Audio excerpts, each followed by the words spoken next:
I grew up in Tunisia. I played tennis there until I was 13, and then I moved to Paris. I lived in France from I was 13 till I came here. So I only lived when I was really young back home, and I just went home like a couple times a year. That's pretty much it. A lot during the summer. I came back this Christmas break. It just started. It all happened in like a month, and when I came back in the Christmas break, it just started.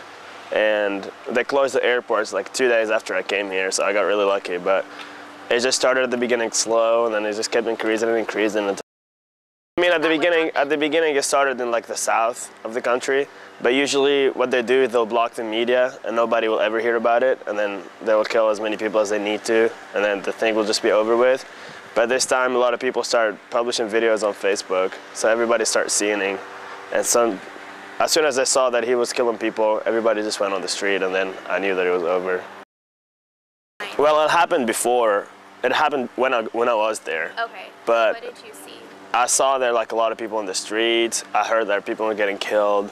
It didn't came to my city yet, but I heard that it was in 5 or 6 other cities. So it started when I was there, but they closed the airport 2 days after because that's when things got really bad. It's like 2 days after I came here. But after I came here, I was like just following it every day. Well, I just watched videos on Facebook because people just kept publishing, like every time they kill people in the street, people take videos, they post them, trying to get people to see, to get people mad, so people go out in the streets and just protest. So I was just watching the Arabic channel news, Al Jazeera, and just the Facebook channels.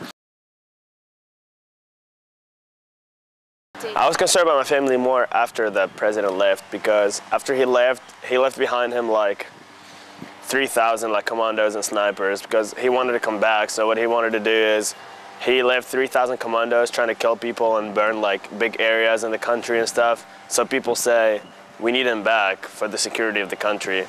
So that's why the military was everywhere, helicopters, and my city was one of the most dangerous ones because it was in a big place, big target place, so a lot of things were going on in there. My biggest fear is we never had, for like 25 years, we never had the freedom of speech. The freedom of speech, we never had it, and people just are not used to say things that they need or they want to say. But now that it's open, everybody just started to say whatever. People just start to make like protesting anything. Like they don't like a boss, they'll start protesting. They don't like anything, they'll start protesting. So that's kind of dangerous because, I mean, things can get out of control. When the old government was there, they had pretty much every single big company in the country. They had every car company like Ferrari, Mercedes, BMW. They had every single nightclub, restaurant, hotels. They had everything. They controlled pretty much everything. We need some money right now because we're in a lot of debts, and we can get that money back if you get a good democracy. A lot of guys went outside to help the military because the commandos were really well trained, and the military could not help them by themselves. So, like my brothers, both of my brothers went in the street helping the military. They did kind of a block in the streets. Every street, all the guys will go out and they would block the cars so the cars can go through any street. So every guy's in the house, every car that has to go through one street has to be like stop and talk to the guys and see their IDs and make sure that they're not armed or trying to kill anybody. So I was kind of scared about my brothers being in the street while there's like thousands of people who can kill them. Well, after I graduate, I'm gonna try to go and get my master's in Paris because I got a French high school degree and I speak French. It's like my first language, and it's like an hour and a half away flight from my country. So if I go there, I can find flights for like $40 when I can go home for the weekend.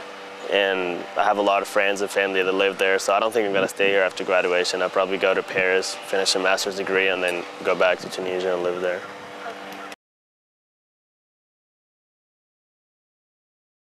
My life is pretty much the same. I just play tennis and go to school. Nothing is pretty much different. I'm living that way since I'm 11. Tennis for 4 hours a day in school, so I'm kind of used to it. But the only difference is I'm just not with my family here, so it's the biggest part that I miss about my country is my family and my friends.